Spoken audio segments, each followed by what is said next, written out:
अभी ये 100 वर्षों तक ऐसा चलेगा, अभी प्रारंभ हुआ है। 100 वर्ष बाद अचानक से कलयुग का प्रहार होगा और फिर आएगा घोर कलयुग, और फिर ये सब धीरे धीरे कम होगा। भगवान करे ये 100 वर्ष, भगवान को दया आ जाए, ये 100 वर्षों की जगह और लंबा इसकी अवधि कर दें, भक्ति महावी रहे। बंधुओं, ऐसी भक्ति करो, ऐसी भक्ति करो, ठाकुर जी का मन हो जाए कि भाई कलयुग का नाम बदल दो। क्या करो, इसका ही सतयुग कर दो नाम, यही सतयुग है, ये कलयुग है ही नहीं है। कलयुग खत्म करो, अब कलयुग का प्रावधान है ही नहीं। हम तो चाह रहे हैं, हमारा उद्देश्य ये बन जाए कि श्रोता इतनी भक्ति करें, सुनने वाले कथा अपने सब भाई बंधुओं में ऐसा भाव प्रकट हो जाए कि ठाकुर जी को दया आ जाए। ठाकुर जी कर्तुम कर्तुम अन्यथा कर्तुम समर्थ ईश्वर, सब कर सकते हैं। इस कलयुग को सतयुग बना दो। ये उद्देश्य लेके हम भक्ति पथ पे चल रहे हैं। तो भागवत की कथा ये कराओ, तब तुम्हारा कल्याण होगा।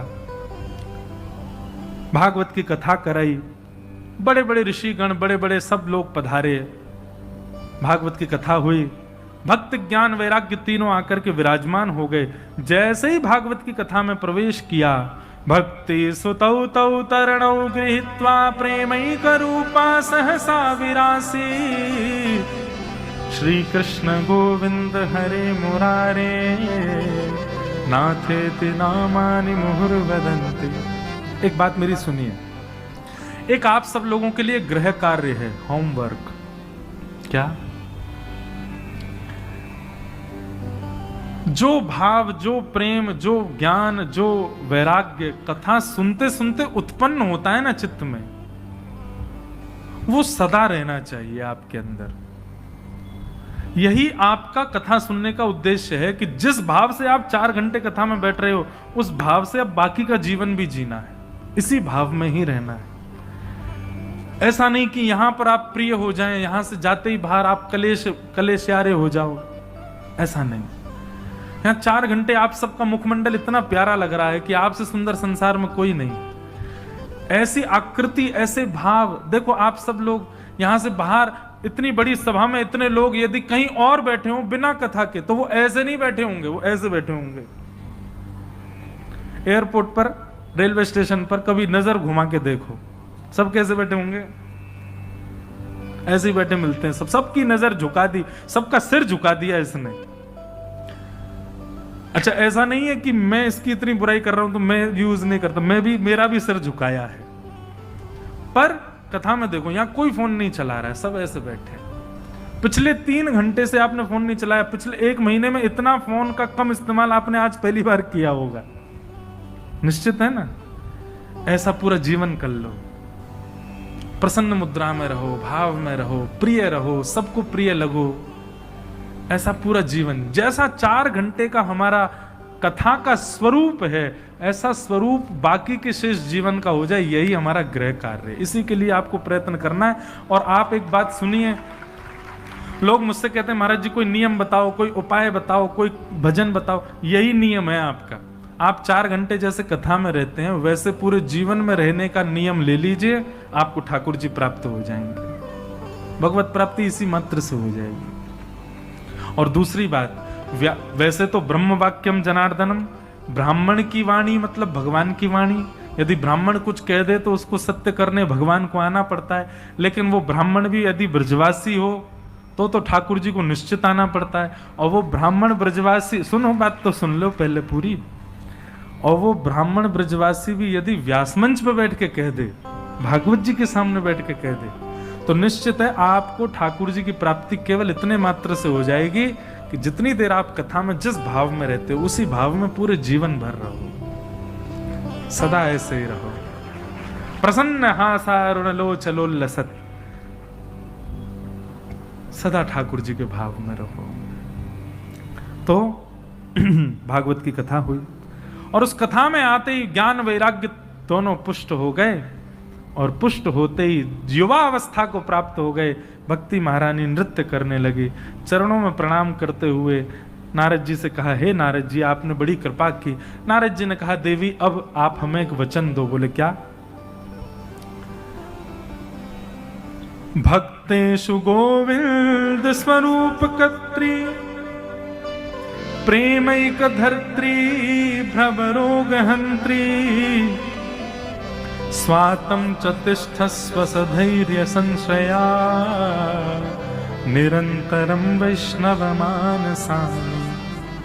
हे भक्ति महारानी, अब आप सदा सर्वदा जितने भी श्रोता कालांतर में भी कथा में आवे, आगामी समय में भी जो जो कथा में आवे, कथा में आकर के बैठे शुद्ध भाव से विराजमान हो, उसके चित्त में जाकर के आप विराजमान हो जाना। भक्ति महारानी ने ये वरदान दिया कि निरंतर आज के बाद जहां कहीं भी कथा होगी उसमें जो जो श्रोता आएंगे सबके चित्त में मेरा वास होगा, मैं विराजूंगी। इसका मतलब क्या है? आप जैसी कथा सुनना प्रारंभ किए बंधुओं, भक्ति ज्ञान वैराग्य तीनों आपके चित्त में बैठ गए, और ये 7 दिन तक जब जब आप कथा में रहोगे तब तक भक्ति ज्ञान वैराग्य आपके चित्त में रहेंगे।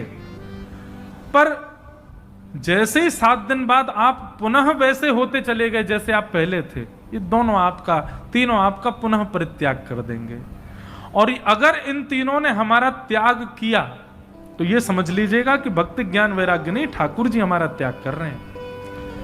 इसलिए उद्देश्य कथा सुनना नहीं है, उद्देश्य कथा सुनने से जो भाव निर्मित हुए हैं वो सदा उसी स्थिति में बने रहें, ये हमारा उद्देश्य होना चाहिए। इस भाव से भागवत के महात्म का प्रथम सर्ग यहां पूर्ण हुआ। द्वितीय सर्ग में गोकर्ण की कथा सुनाई गई, गोकर्णोपाख्यान सुनाया गया। हम सूक्ष्म में कथा यहां की सुना के विश्राम करेंगे। आज प्रथम दिन है, प्रथम दिन में ऐसा कहते हैं, शास्त्र आज्ञा भी है, चर्चा परिचय चर्चा होनी चाहिए। आप मुझे पहचानो, मैं आपको पहचानूं, और उसके बाद फिर परिचय हो जाए, फिर कथा का क्रम होना चाहिए। इसलिए आज परिचय चर्चा चल रही है, इसलिए हम विस्तार कम कर रहे हैं, फिर भी बहुत कर दिया। लेकिन श्री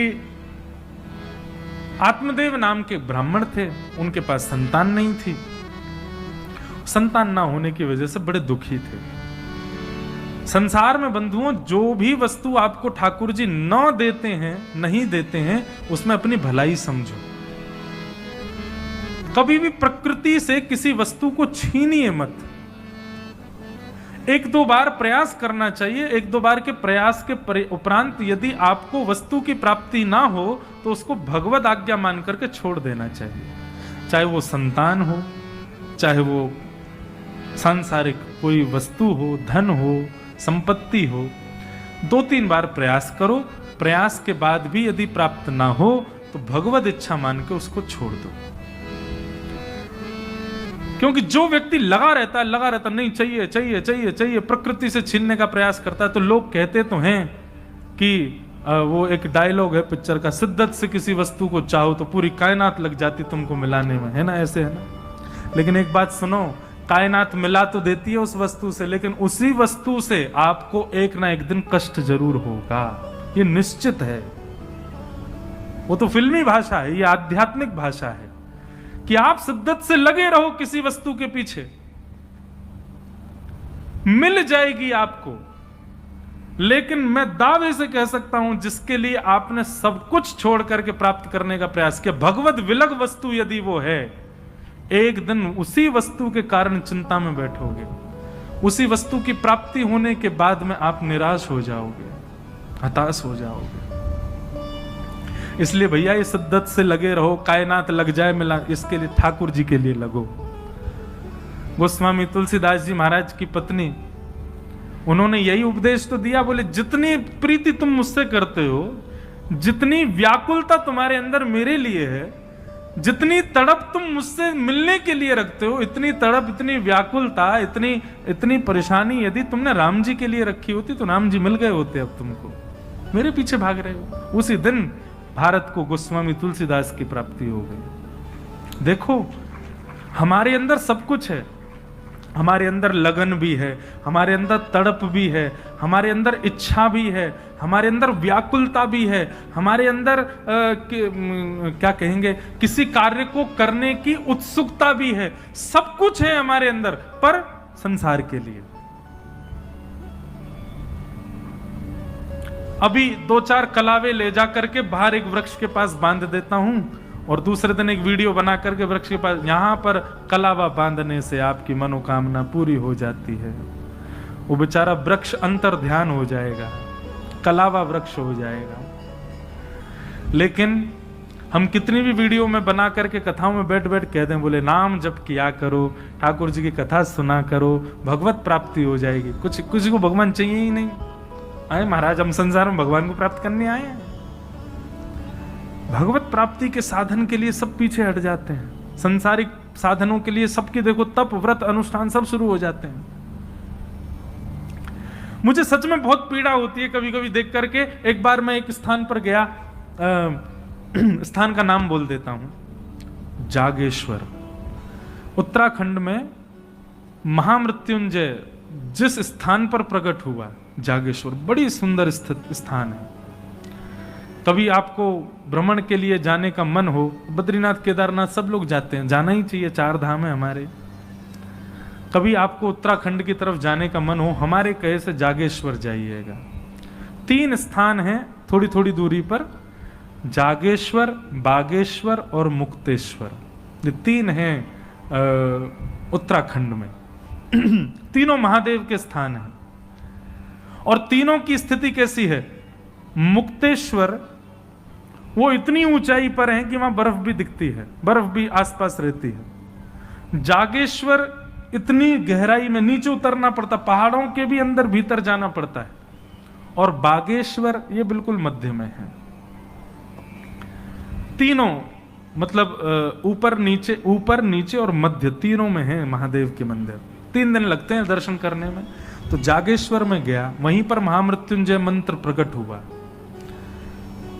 तो इतना सुंदर स्थान है, छोटा सा एक गांव है, इतनी सर्दी पड़ती है वहां, इतना नीचे होने के बाद भी। मुझे अभी स्थिति याद आ गई तो पूरा मैं वहीं घूम गया। तो वहां मैंने देखा कि 7 बजे लोग बाग अपने अपने घरों में, 8 बजे तो सब सो जाते हैं शाम को, और पूरे कस्बे में आपको प्याज लहसुन नहीं मिलेगी, होटल में भी नहीं मिलेगी, कहीं नहीं बनती। तो वहां पर मैंने देखा कि मैं एक दिन मतलब रात्रि में 8-9 बजे नींद नहीं आ रही थी। हम संसारी लोग 10-11 बजे सोते हैं। तो खिड़की खोल करके मैं देख रहा था तो 2 दंपति खड़े थे मंदिर के बाहर और हाथ में दिया लेकर के खड़े थे। मैंने वहां के किसी व्यक्ति से पूछा, मैंने कहा ये क्या कर रहे हैं? बोले महाराज जी, यहाँ की प्रथा है कि रात भर दिया लेकर के खड़े रहो और प्रातः काल ब्रह्म मुहूर्त में जब मंगला आरती होती है तो उसी दिए से ठाकुर जी की आरती करके घी का दिया अर्पित कर दो। इतना करने मात्र से पुत्र की प्राप्ति होती है। मेरे चित्त में एक भावना आई, मैंने कहा व्यक्ति संसार की प्राप्ति के लिए कितने कठिन से कठिन मार्ग को अपना लेता है। यहीं किसी कभी ऐसा सुनने में नहीं आया कि कोई रात भर दिया लेकर के मंदिर के बाहर इसलिए खड़ा था कि मुझे राम जी मिल जाएं, मुझे ठाकुर जी मिल जाएं, मुझे श्री कृष्ण के प्रत्यक्ष दर्शन हो जाएं। इस भावना से कोई व्रत नहीं करता, कोई अनुष्ठान नहीं करता, कोई नियम नहीं करता। संसार की प्राप्ति के लिए हम लोग तप तक कर लेते हैं, तपस्या तक हमारे द्वारा हो जाती है। यही तप, यही जप, यही नियम, यही अनुष्ठान यदि भगवत प्राप्ति के लिए करो तो माने कि आप वैष्णव। हम अभी अनुष्ठान में थे नासिक में, मैं कोई अपनी प्रशंसा नहीं कर रहा हूं, बस मैं आप भी करो इसलिए कह रहा हूं। वहां पर हमारे इतने सारे नियम थे महाराज जी ने बनाए। प्रथम दिन जब अनुष्ठान प्रारंभ हुआ तो मुझसे पूछा गया किस कामना से। मैंने कहा बस हमारे गिरधर लाल जी एक दिन भुजा नीचे करके मुझे दर्शन करा दें, इसलिए अनुष्ठान करना है। कभी ठाकुर जी के अचल में सचल का दर्शन हो जाए, वो अचल कभी अपने नेत्र पलक झपक करके मुझको दिखा दें। राधिका किशोरी संग रमण तुम्हारा, मुझको दिखा दो कभी ऐसा नजारा, राधिका किशोरी संग रमण तुम्हारा। मुझको दिखा दो कभी ऐसा। कभी इस कामना से कोई अनुष्ठान किया? कभी इस कामना से कोई व्रत किया? एकादशी व्रत कितने लोग करते हैं? हाथ ऊपर करो। कल की है एकादशी? परसों है? परसों है ना? आज नौमी है। नौमी और दसवीं दोनों। कल भी एकादशी कई जगह। परसों से आप लोगों की एकादशी का एक ही उद्देश्य होना चाहिए, यही। आप लोगों का भले ही मन नहीं हो, पर हम जबरदस्ती आपसे ये हम संकल्प करवा दिया। अब वो संकल्प हो गया आप लोगों का। अब परसों से आपकी एकादशी का एक ही उद्देश्य है, राधिका किशोरी संग रमण तुम्हारा। मुझको दिखा दो कभी, हमको दिखा दो कभी ऐसा नजारा। सघन कुंज है, यमुना का तट है, और श्याम सुंदर सचल श्री किशोरी जी के साथ रमण कर रहे हैं, गले में गलवैयां डाले विचरण कर रहे हैं। और वो हम अपने इसी तन से, इन्हीं नेत्रों से, इसी जीवन में उसका प्रत्यक्ष दर्शन कर रहे हैं। यही हमें अपनी एकादशी से चाहिए, यही हमें हमारे व्रत से चाहिए, और कुछ नहीं चाहिए। संसार क्यों मांगते हैं हम अनुष्ठानों से, हम व्रतों से? जब मनोकामना पूरी होती ही है इन व्रत अनुष्ठानों से, तो ठाकुर जी को मांगो ना। संसार की सब वस्तुएं तो आपके कर्म प्रदान कर देगा, कर्म प्रदान कर देगा। ठाकुर जी को मांगो ना। और ये दर्शन जैसे ही हो जाए, फिर चाहे मैं मर जाऊं, फिर चाहे मैं मर जाऊं, बसा कर नैनन में, छिपा कर नैनन में, बसा कर नैनन में, छिपा कर नैनन में। ये उद्देश्य है। हाँ। तो संसार में यदि किसी संसारिक वस्तु का अभाव है तो ठाकुर जी की कृपा समझो। लेकिन आत्मदेव बड़े दुखी हो गए, पुत्र की कामना के लिए रोने लगे। संत के पास गए, संत ने एक फल दिया, उसी फल को अपनी पत्नी को लाके दिया, पत्नी ने गाय को खिला दिया। गाय के गर्भ से गोकर्ण जी महाराज हुए, और पत्नी अपनी सहेली के पुत्र को ले आई, उसका नाम धुंधुकारी हुआ। बड़े होकर के धुंधुकारी महान दुष्ट हुआ, गोकर्ण पंडित ज्ञानी हुए। धुंधुकारी पुत्र की दुष्टता से दुखी होकर के पिता ने गृह त्याग कर दिया। गोकर्ण जी महाराज ने ज्ञान उपदेश दिया। तत्पश्चात धुंधुकारी मर करके प्रेत बना। एक बात याद रखिएगा बंधुओं, शास्त्र विरुद्ध आचरण करने वाला व्यक्ति मृत्यु के पश्चात प्रेत बनता है। मातृ पितृ चरण सेवा न करते हुए अपने प्राण त्याग देने वाला व्यक्ति मृत्यु के बाद प्रेत बनता है। गलत आचरण, गलत व्यवस्थाएं, गलत व्यक्ति का संग करने वाला व्यक्ति प्रेत बनता है। और जीवन भर कभी कथा और भक्ति भावना जीवन में न लाने वाला व्यक्ति भी मृत्यु के बाद प्रेत बनता है। हम 10 लक्षण बताएंगे कल, प्रेत कौन बनता है मृत्यु के बाद। बंधुओं, प्रेत योनि नरक से भी बुरी है। नरक में जाने वाला व्यक्ति पुनर्जन्म ले लेता है, पर प्रेत योनि वाला, प्रेत एक बार बने 2000 वर्ष तक मुक्ति नहीं, 2000 वर्ष तक प्रेत बनना पड़ता है। उसके निमित्त यदि भागवत की कथा कराओ तो ही मुक्त हो पाता है। तो गोकर्ण जी महाराज ने देखा कि भैया उनके धुंधुकारी भाई प्रेत बन गए हैं, तो सूर्य नारायण से आज्ञा लेकर के भागवत की कथा कराई, और भागवत की कथा सुनते ही धुंधुकारी अपनी प्रेत योनि से मुक्त हो गए। बोलो भक्तवत्सल भगवान की। इस प्रकार भागवत जी के महात्म्य में 2 बातें मुख्य बताई। पहली बात, भक्ति ज्ञान वैराग्य पुष्ट होते हैं। दूसरी बात, कोई कितना भी भयानक पापी हो, प्रेत योनि में हो, भागवत की कथा का स्पर्श होते ही वो मुक्त हो जाता है।